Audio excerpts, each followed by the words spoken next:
computer. So we have it for us. So I would like to thank you everybody for joining, and I'm really happy that we had this series going.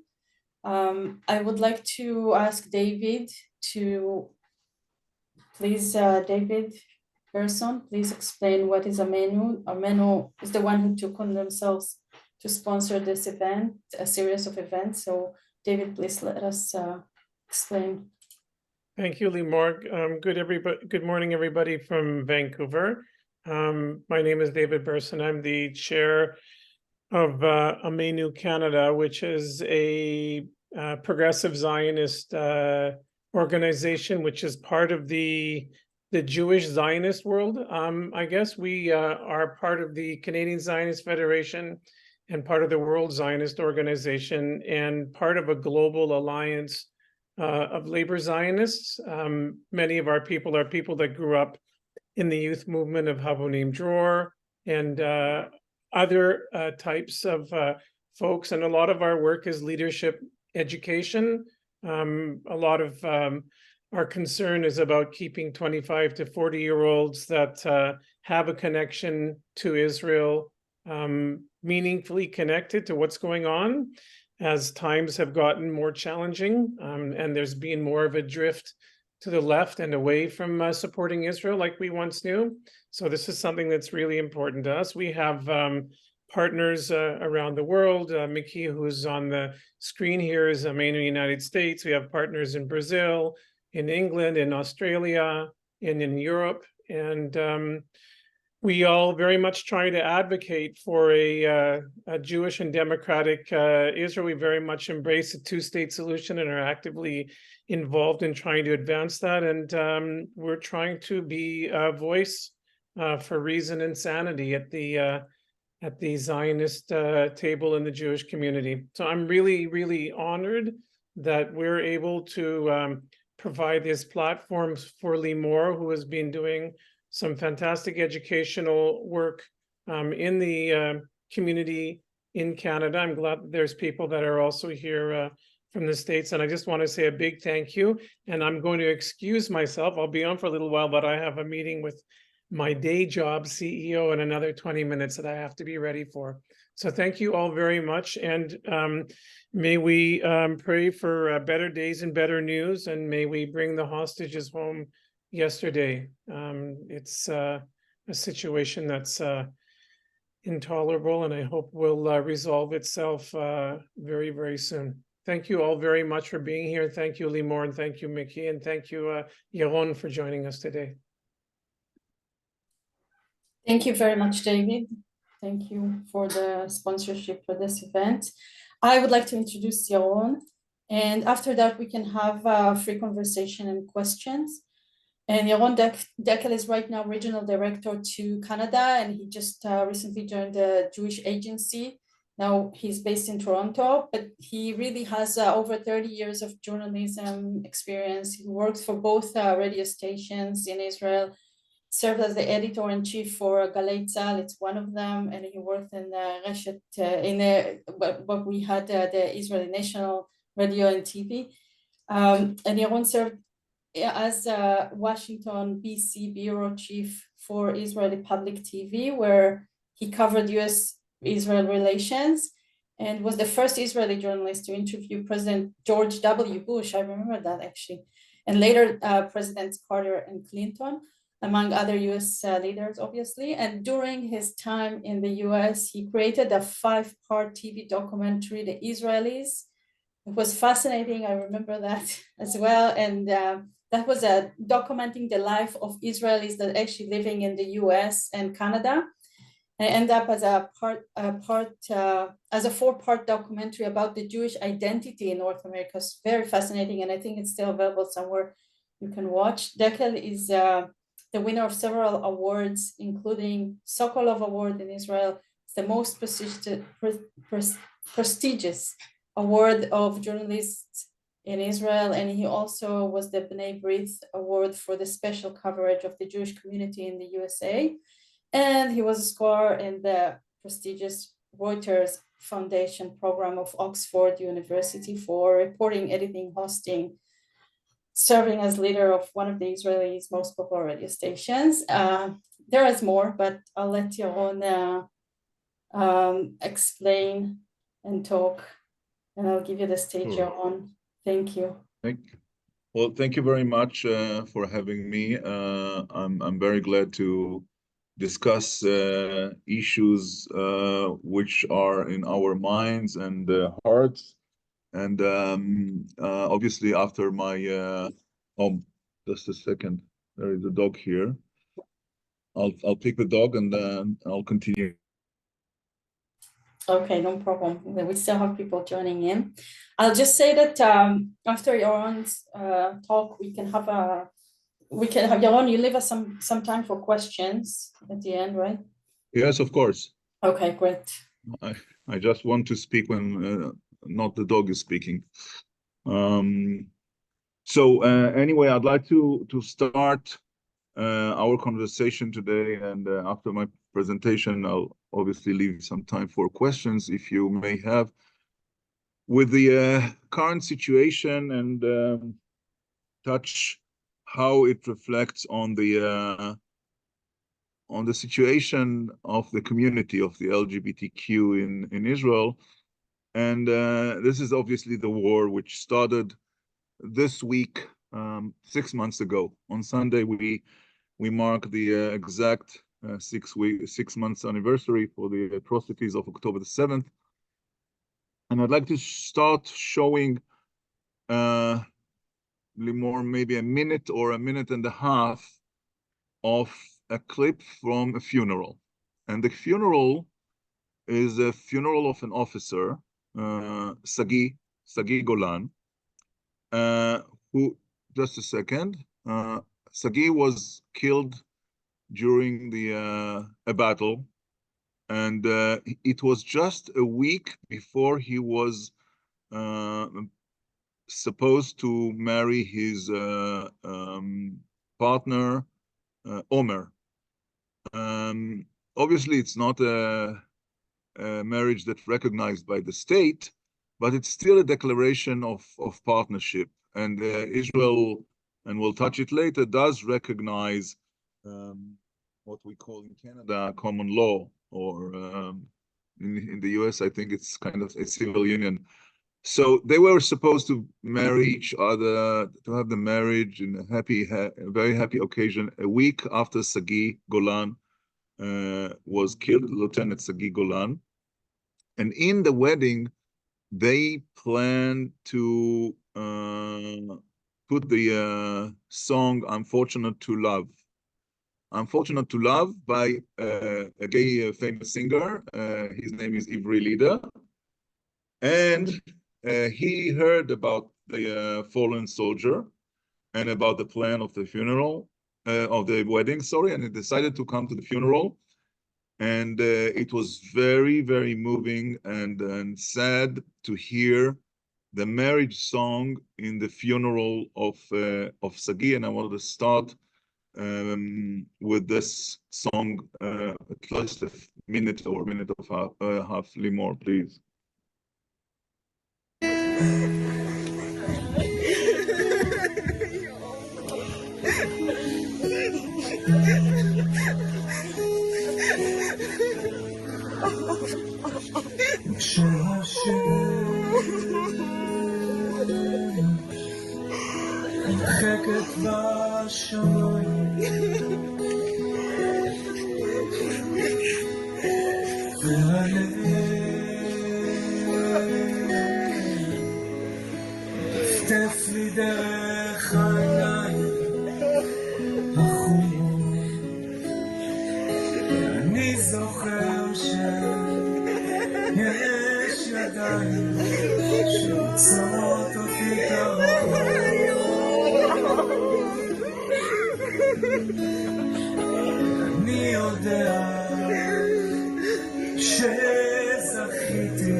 This is the funeral of Sagi, and it has a meaning far and beyond the person who lost his life on a battle. And the reason is, as I see it, and obviously what I'm saying here reflects my thoughts and beliefs, that because the funeral was covered by the national media and was published on social media, obviously, but also on national media, it has an effect in the aspect of the people recognize and accept the community contribution and service to the security of Israel. And I think it did make a contribution among the Israelis, especially not among those who are convinced that the community has the right to, equality and civil rights and acceptance and tolerance. I think it had some influence on the more margin parts of the country, because I think of young gay teenagers in the periphery, and they see a famous singer who comes to respect the life and death of an officer who is openly gay and was supposed to marry his partner. I think it does have an influence, and this is, I believe, very, very important. And I'm happy that the national media, radio, TV, websites did cover it and gave it the right context of the community's contribution to the security, equal to anyone else in the country. Now, when we talk about Israel nowadays, as I see it, we see two trends who are not always getting along with each other. Sometimes they contradict each other, but they do reflect the Israeli society in 2024. And one is the liberal part of the society and the liberal trend, and the other one is the conservative part of the society. They sometimes collide. I would say maybe most of the time collide, but sometimes they do get along with each other. And I'd like to focus on these two trends when we speak today, and elaborate a little bit how I see things, and maybe give you the bottom line as I see it, which one of those two in the scale, in the balance, takes over, if there is any. And I'd like to start with more optimistic side of the Israel of 2024, and it's the liberal side. And I'd like to recognize two names of two people who I think were pioneers that we should all know the names and remember them and their efforts and their battle for equal rights for the community. The first one had died a year and a half ago. His name is Jonathan Danilovich. Jonathan Danilovich was a El Al flight attendant, born in South Africa, open in his relationship with his partner. And in 1989, a long time ago, he asked El Al to get the benefit that couples get, which is a free ticket to anywhere in the world for the partner of the employee of the company. That's the privilege and the benefit of El Al, where employees, at least I think today too, but I'm not aware of the situation. It was in the 80s. And El Al said, we do provide a free ticket, for married couples and for their wives or husbands if it's a female flight attendant, and you are not married, and you're not going to get, your partner will not get any flight, any ticket, and it doesn't matter if it's a short range or a long range ticket. So he didn't give up because he thought it's a very kind of injustice to reply, and then he appealed to the Labor District Court in 1989, and the Labor District Court accepted it and ordered El Al to provide a free ticket to his partner. El Al didn't give up. El Al decided to fight. The LGBTQ community doesn't deserve what married couples deserve, and they applied for the National District Court against the decision of the National Labor Court, against the Labor District Court. But also the National Labor Court told El Al, you'll have to obey and provide a ticket. El Al didn't give up. El Al decided that they are determined that gay couples will not get a free ticket ever in the company. This is not the policy. We are talking 30 years ago. So El Al applied to the Supreme Court of Israel against the two courts' decision. And in 1994, the Supreme Court decided that Jonathan Danilovich, partner, will receive a free ticket, and it's going to happen from that point, moment forward. This is something that El Al will have to change the policy forever. It was 1994, exactly 30 years ago. I was surprised when I read about this, and I know I don't think I met Jonathan in person when I was a journalist before coming to Canada, but his case was very well known. I was surprised that in 1994 the Supreme Court received this decision in a majority of 2 against 1, which means that there was one justice in 1994 who thought that gay couples will not receive a ticket as a benefit equally to straight couples. Unfortunately, today it would have been 11 judges against 0. I have no doubt. Jonathan Danilovich was a pioneer, a person who changed the reality on the ground, and I admire people like him. So I would like us to remember he passed away. He was 72, I think, 2 or 77. 2 years, less than 2 years ago. The other person I'd like to mention, in the 90s, we are talking about Adir Steiner, who works in Tel Aviv municipality. And Adir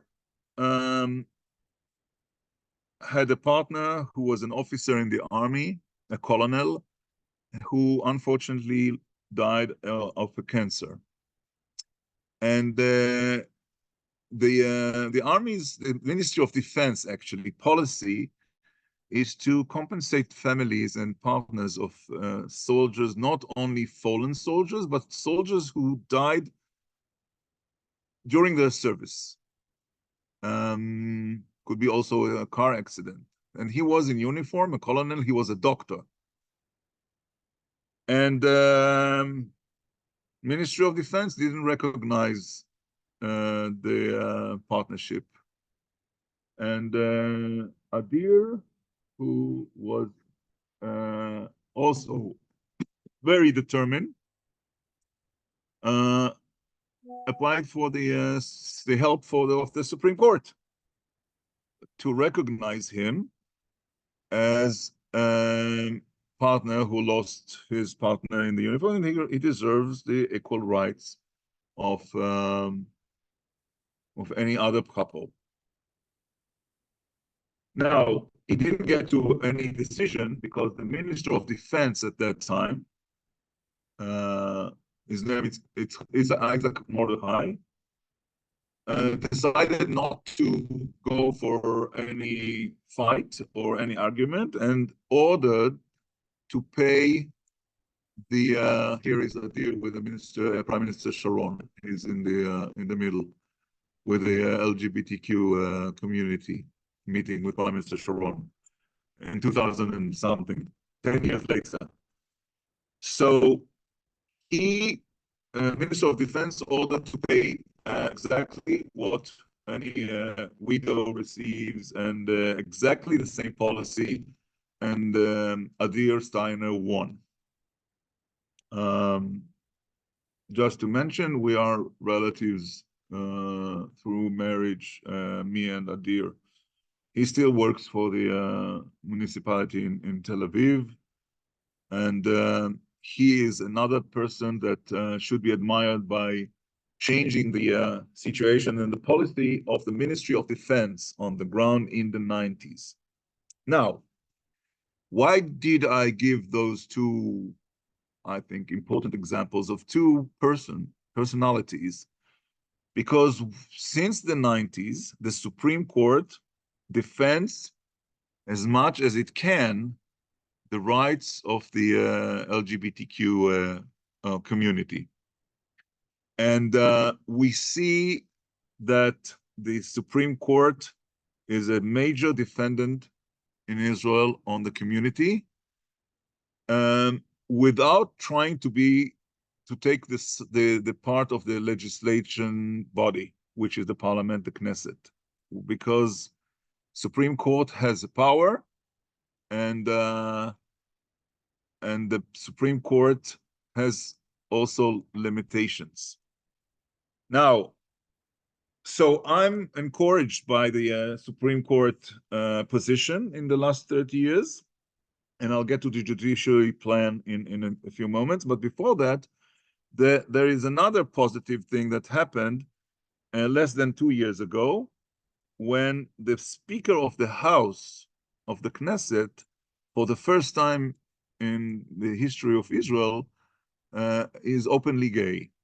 And when the Knesset convened and he was sworn in, he greeted his partner and their two kids who were in the hall to recognize his partnership with his partner. And this is a very important moment in the life of Israel and the community. I don't know how many parliaments around the world the speaker is a member of the community, as in Israel, which considered to be a very conservative country. But I think it was a major move to show that there is no barrier that a member of the community cannot cross, including being number 3 in the chain of command, the hierarchy. This is Jonathan Danilovich, whom I spoke about. And I'd like to show you a clip about the Speaker of the House. His name is Amir Ohana, and it didn't pass very smoothly, because the ultra-Orthodox, the Haredim, who are opposing the rights of the community in general, and recognizing that the community does exist, they are still there, and I'll touch it in a moment. They protest, and I'd like to show you a short clip about the protest when Amir Ohana, the name of the Speaker of the House, was elected to his prestigious job. Please, Limor. Israel's new government sits down to get to work today, and all the new ministerial positions can begin to exercise their new powers. But just a day in, the coalition is already embroiled in controversy as a prominent supporter takes aim at Parliament Speaker Amir Ohana. Top Tunisian rabbi Meir Mazouz kicked off the week by saying Ohana is infected by a disease, referring to Ohana's open homosexuality. Mazouz has previously blamed homosexuals for the deadly stampede on Mount Meron in 2021 and called the Gay Pride Parade a collection of, quote, animals on 2 legs, unquote.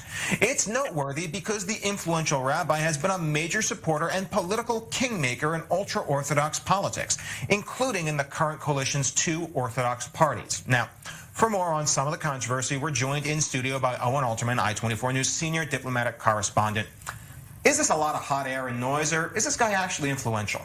Look, Ariel, rabbis saying things that are viewed at the extreme is not new to Israeli politics. It didn't start with this new governing coalition. It's been part of Israeli life going back decades. So in that sense, there's nothing surprising here. And as we all know, the variety of rabbis there are out there in Judaism, you can find a rabbi to say just about anything, including powerful rabbis. On the other hand, obviously it does add to something at this moment, right? Because it adds to the feeling of concern in the LGBT community about their future with this governing coalition, or at least certain actors in it. Although, again, it has to be said that at every possible opportunity, Prime Minister Netanyahu could not have been clearer that he is not going to allow any impairment of rights of the LGBT community here in Israel. Been very, very clear about it, including during that swearing in, where he very, very decidedly and ostentatiously even had that shout out to Amir Ohana's partner sitting there in the Knesset gallery and to their children. So on the one hand, Netanyahu being very, very clear, public opinion in Israel being clear about what it would like to see. But of course, there are elements in this governing coalition that have a different way of looking at things, and this rabbi being one of them. So on one hand, you're right. It is absolutely nothing new here in Israel. We've seen this before. We will continue to see this for the decades to come. But on the other hand, coming as it does at this sensitive time, obviously it does have a certain kind of impact in public opinion, and it hits the headlines in a different way. Okay, and I'd like to touch the comment of the Prime Minister and show you a very, very short clip referring to that, because it was clear that the Prime Minister does not stand with the rabbis. They are part of his coalition, but this is not his position. And in Israel, the Prime Minister is a very important elected politician. So, Limor, can we see the last clip, please? On his Facebook page, Netanyahu posted, "I condemn in the strongest terms the comments made against the LGBTQ community," and Knesset Speaker Amir Ohana. Quoting the ethics of our fathers, Netanyahu wrote, "Lovely man is created in his image. Every person is created in the image of God. This is the principle brought to humanity by our people thousands of years ago, and it is the principle that guides us even today." Netanyahu reacted following ex-Jerusalem Chief Rabbi Shlomo Amar saying that it was unbearable that an openly gay man was made speaker. The rabbi also sharply criticized the religious MKs who voted for Ohana's appointment, saying they have lost all shame. Earlier, influential Haredi Rabbi Meir Mazuz said Ohana was infected with a disease and widely claimed that his sexual orientation was responsible for the 2021 deadly disaster on Mount Meron. Okay, and this brings me almost to the conservative side of Israel. But before that, one very encouraging part of the liberal side is the Gay Pride Month in Tel Aviv. For those who haven't been in the month of June in Tel Aviv, I highly recommend after the war to come and visit, because it's one of the most popular Pride months in the world. And it attracts dozens of thousands of visitors from all over the world, Canada, the US, all over Europe, coming to celebrate. And the parade is amazing. It's warm, and the party after the parade is also amazing. And I think it's worth visiting and seeing. And this is something that we see, and more cities join. Sometimes it's after a battle against authorities, like in Mitzpe Ramon, in the small community of Mitzpe Ramon, which is very conservative. There was a battle in Jerusalem. But now it's clear that it's expanding, and Tel Aviv is the I would say the beacon of the Pride Month in Israel. And it also shows something about where Israel is. People might say Tel Aviv is a bubble. I can agree. I am from Tel Aviv, but we see it, as I said, in more and more cities all over Israel, that the community would like to celebrate the Pride Month in June and do it publicly and explicitly, which is a good, I think, trend in the liberal, positive side. Now I want to move to the more conservative side, as I called it before. And here I can say that we have the challenges formally and informally. Formally, there are no gay marriage, and it's not going to happen soon. The Orthodox parties, either the ultra-Orthodox or the Zionist Orthodox, will oppose it, and as long as they are very powerful, it won't happen. Israel does recognize what we call in Canada common law, and people can share property, write wills, support each other on the bedside, and it's becoming more and more clear that the state stands for equality without legislation of laws. And Amir Ohana is not helpful in that sense. He comes from a conservative party. He has no initiative for equal rights of the community. He is a symbol. It's important. He is openly gay. There is a protest, but if we look at the record of legislation, bills, motions that he initiate, we'll find zero. So the coalition is very strong, and now we had, before the war, the most rightist coalition Israel ever had. So there are not going to be any marriage. And also, I'll give you a quick example, which sometimes, as I see it, it's like a waltz in Israel society: 2 steps forward and 1 backwards. And a small but important law that the previous government accepted, referring to kids' registration to schools. When you registered your kids to a school, you have to sign, both parents have to sign, or at least fill in the details of the both parents, maybe not to sign. And the form had father, dad, and mom, father and mother.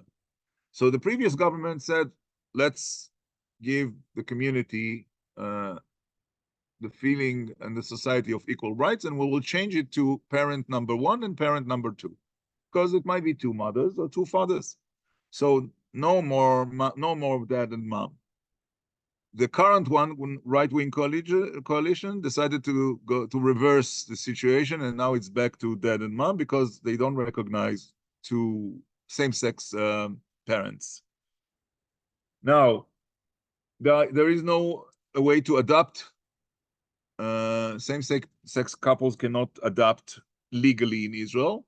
They have to go to a surrogate abroad. I have friends who have a wonderful 5-year-old daughter, wonderful, so cute, but they had to go to Oregon for 4 months, and the cost was $250,000.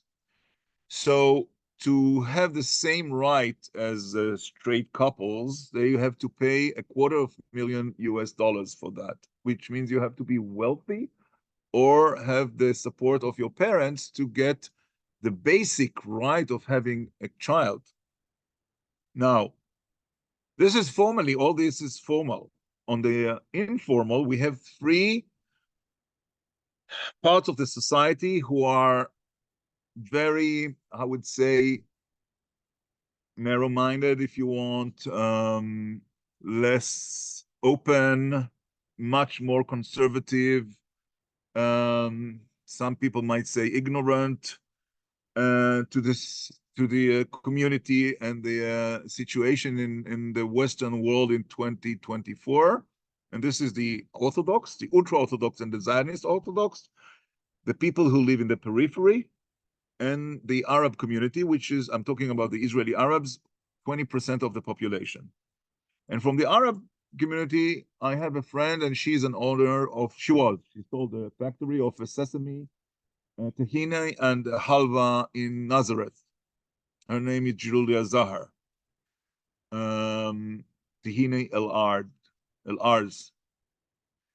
And she's very liberal. She's an Arab Christian from Nazareth, and the tahini is wonderful. I've been to the factory twice. Wonderful. And she decided to donate for the helpline of LGBTQ Arabs LGBTQ, the helpline, to support the helpline, to donate them a helpline, so teenagers or adults or kids who need support can call. And the reaction was extreme because the conservative Arabs called for a consumer boycott on her products. Do not buy El-Ar's tahini, do not buy El-Ar's halwa, which means she will suffer losses because she is liberal and she recognizes the LGBTQ, which we don't. Again, ignorance, narrow-minded people, but they have the power. She didn't give up. She didn't give up. And I'm glad, and I talked with her, and it also was covered by the national press. And she showed that she stood by her values without any compromise. So the Arabs, the periphery, and the Orthodox are the three sectors in the society who are very conservative, and each of them has political power, access to the social media, to the traditional media, and influence. And it gets me to this is before I'm going to open for questions, to the judicial plan / reform / revolution, which the community opposed strongly, knowing why is it so important to strongly oppose it and to go to the protest and the rallies against the judicial plan of the government. Because the Supreme Court is so important in the life of the community in Israel, and any intention to lower the influence and to cut short the possibility of the judges to intervene, to protect and promote and help and support the community was important for the community. And I understand totally why they had to be there in the front line, because Supreme Court since 1994, as I mentioned before, most of the time stood by the community, being careful not to go and be the legislative branch, because they can't. But whenever it comes to support and protect and to stand by the community, the Supreme Court is there, including the conservative judges. There are some. Now, the judicial reform plan was blocked by the Chief Justice, who retired since, Esther Hayut, and this is her legacy, because she gave on two verdicts, two decisions against the government that made it clear that the Supreme Court is there to stay and will not give up the power as the government and the coalition of the 64 right-wingers would love them to. So they blocked it.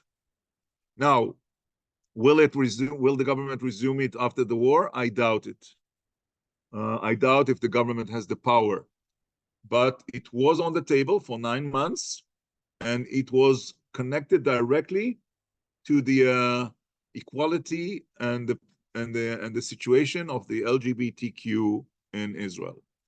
Last sentence: am I pessimistic or optimistic? If I look back the last 30 years, I'm more optimistic than pessimistic, because I think life cannot be reversed to 1989. El Al will not be able, even if the 64 will say no tickets for gay couples. No, Supreme Court will immediately change the course.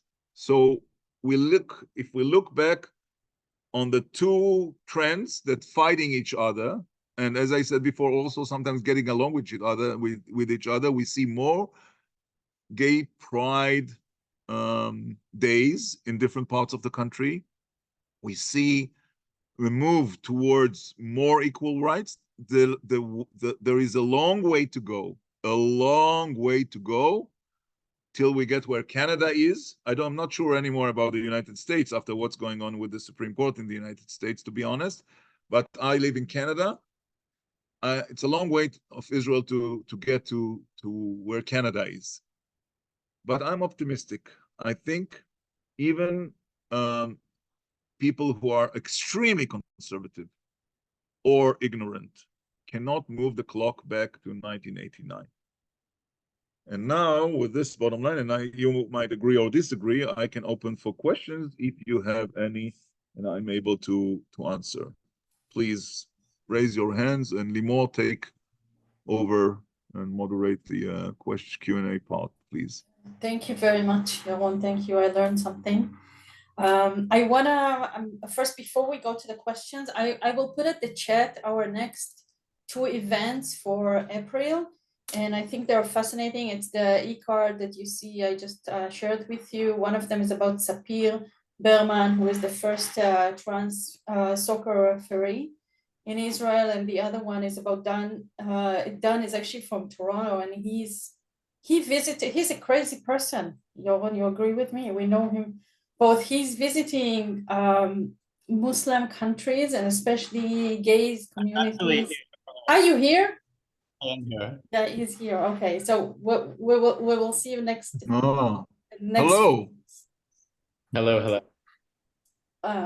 I told you you're crazy. I don't know how you're visiting all those crazy countries and going I wouldn't call it crazy. I wouldn't call it crazy. I would prefer to call it unusual traveler. I think it's more appropriate, because crazy could be positive, but could also be negative. So unusual traveler, I would put it in more politically correct.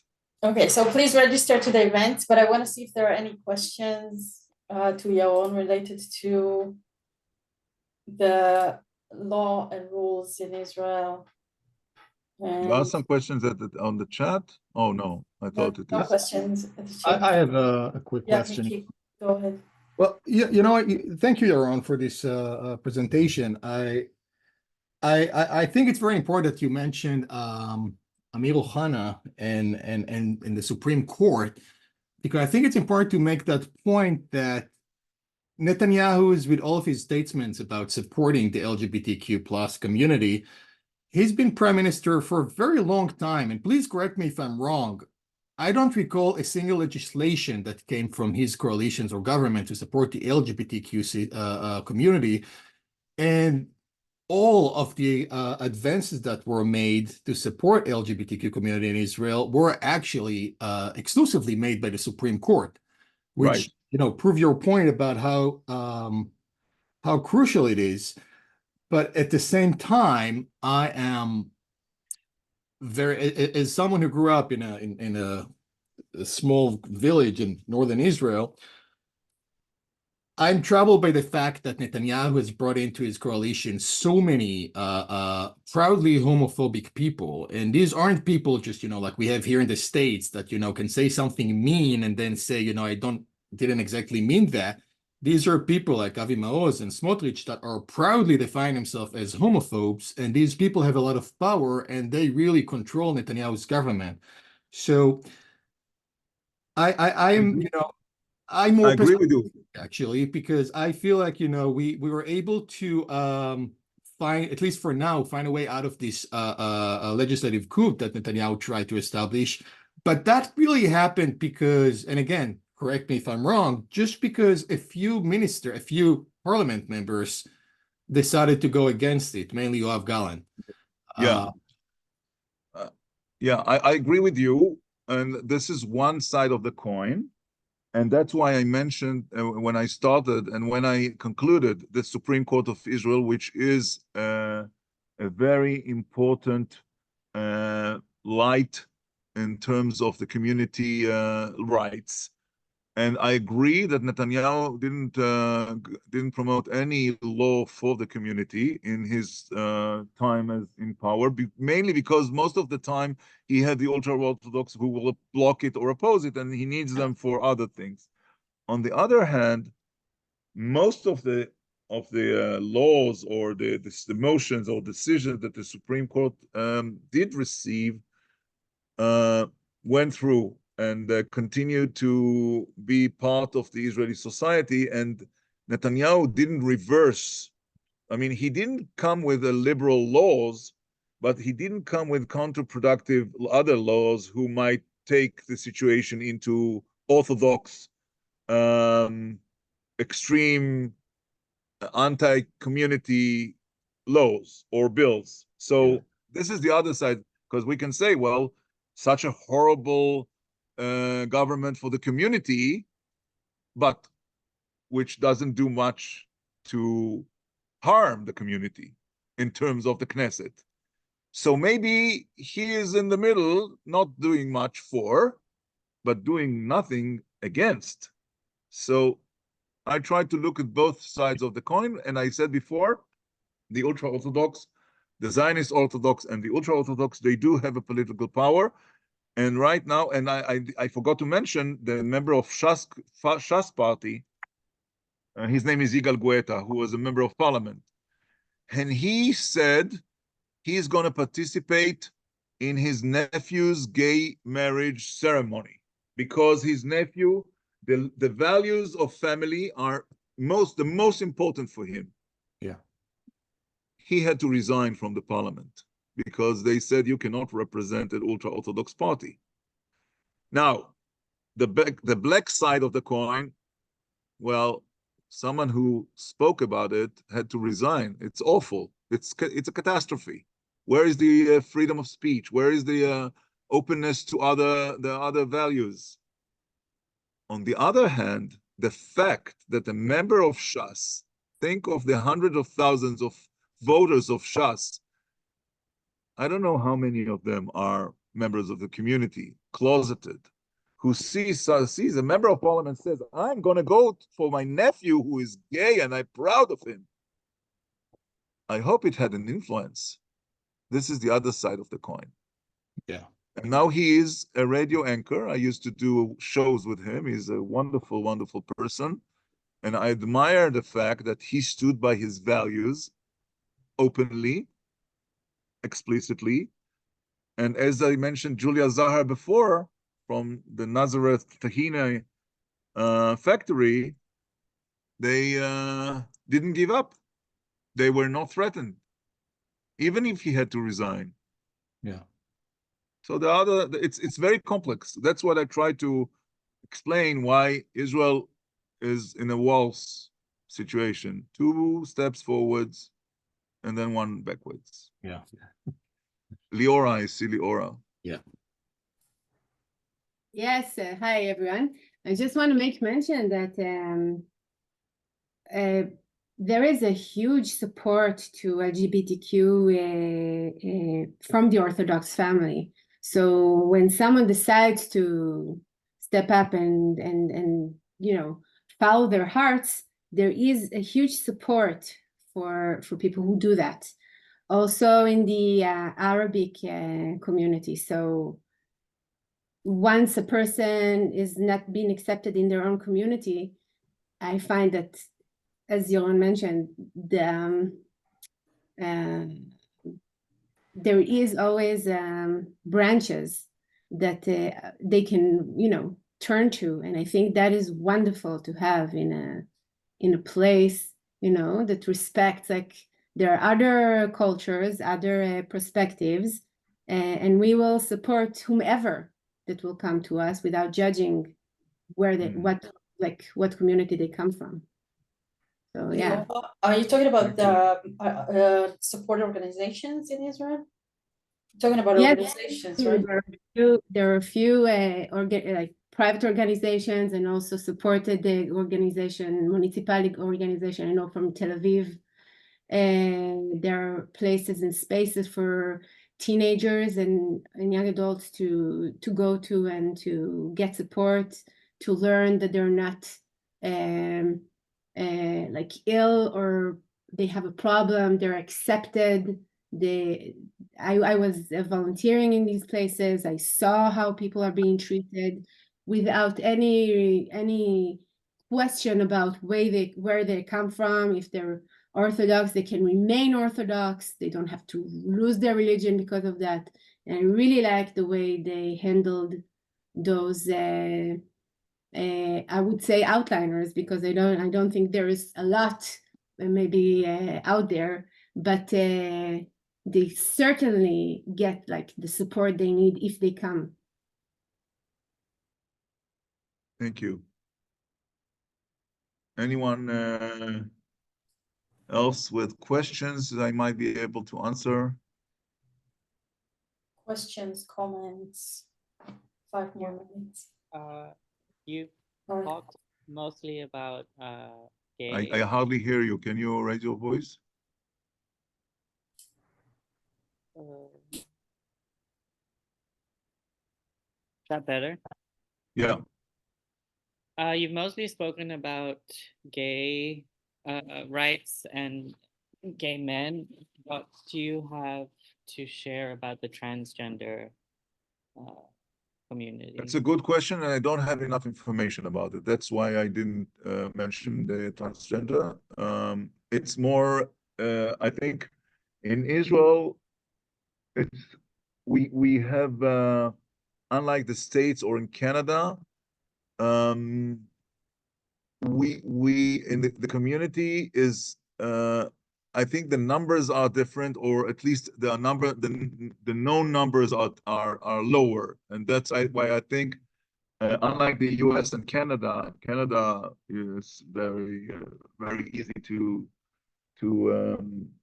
recognize the part and the importance of the transgender community. I think the numbers in Israel is much lower, as much as I know. I have to check, to be honest, but I don't have enough information to share about it.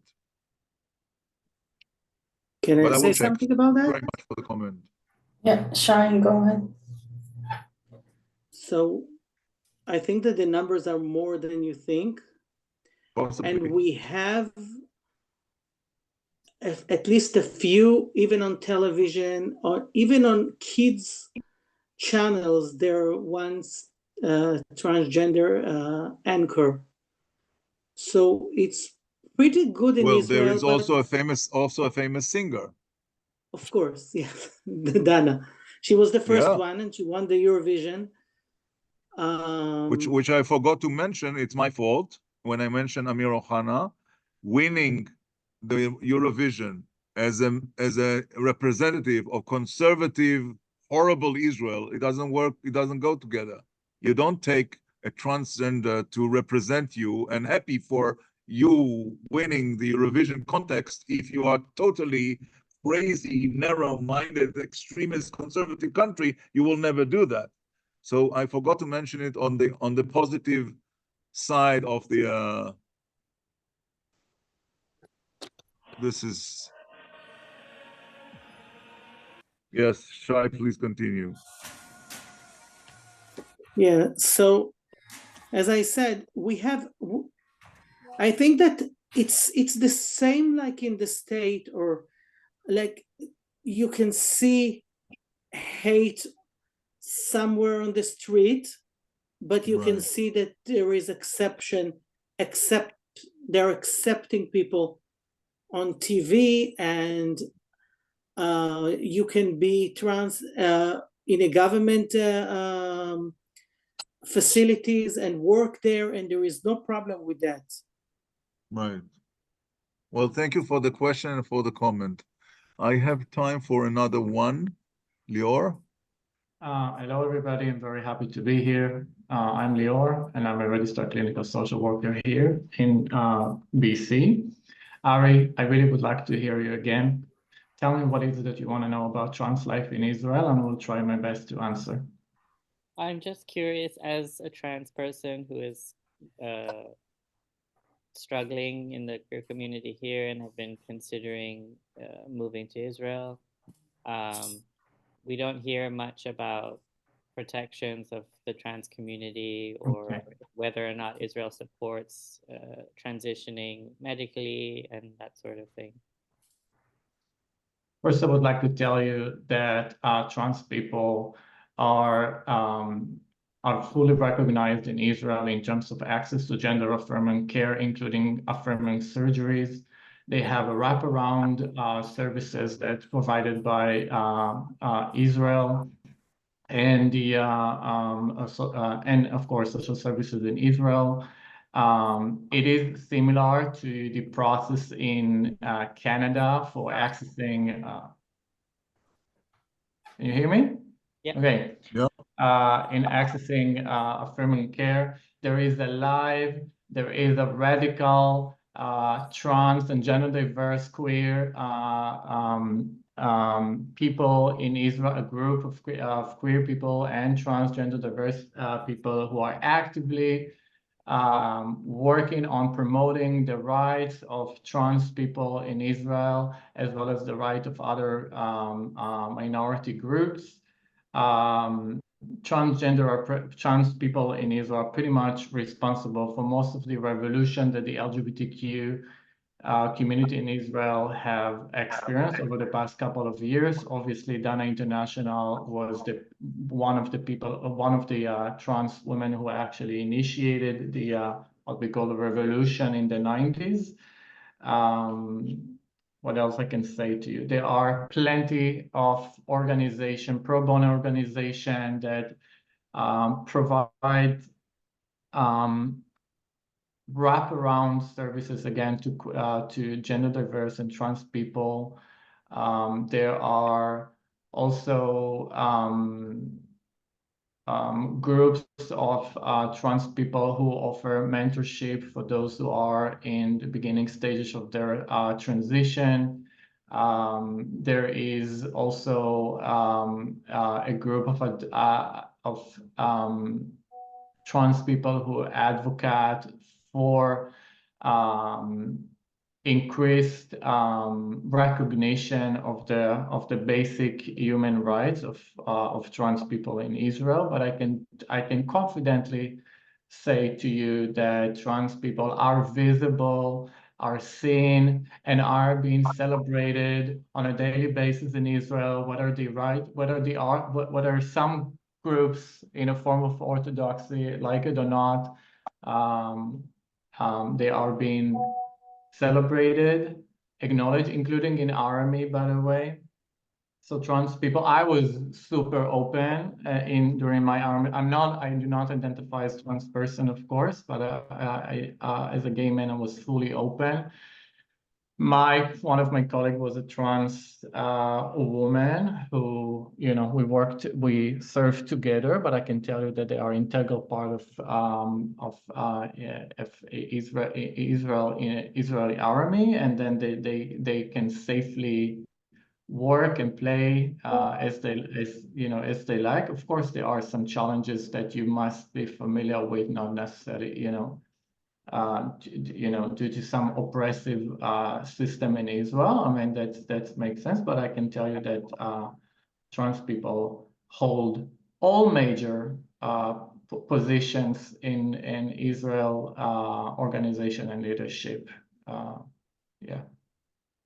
Thank you. Of course, there's a lot of work to do, Ari. I don't want to look at it through a pink lens. Yeah. I can tell you that there is a lot of work for us to continue doing. But first we have to kind of, work on other methods that will facilitate, avenue for full recognition and rights. Yeah. Thank you, Lior. And I also want to say that next month, two things that brought up here. We have a speaker from the Lionesses, which is a parents for trans kids in Israel. It's an organization, and one of the parents going to be here and explain and probably share much more data and information about the trans community in Israel, especially kids. And we spoke about Dana International. We also have a speaker that will share information about Eurovision and politics.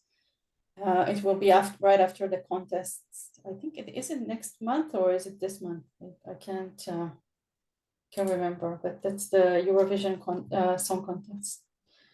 Thank you very much. I'm staying here for a few minutes if somebody want to share or let us know if there is anything you want to hear and we can bring in. We're happy to do it. Thank you very much, Yaron, Deckel. It was really great to learn. Thank you so much for having me. It's a great pleasure, and we wish all of us best of luck.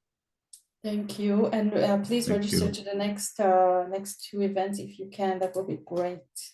I left the link right here at the chat. Thank you so much, everybody. Thanks a lot. Thank you, Dan. We'll see you next month. Thank you, Miki. Thanks. I shared my my link with someone and then all of a sudden there are a few with my personal name.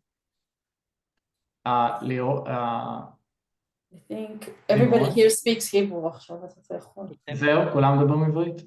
אני לא חושב שארי מדבר עברית. ארי, do you speak Hebrew? Ari? No, Ari doesn't speak Ari, Hebrew. you don't understand Hebrew? I Yet. understand a little bit, but Oh, I okay, you don't. do. Okay. Okay. Lior, do you want to be a speaker as well? I'm gonna stop.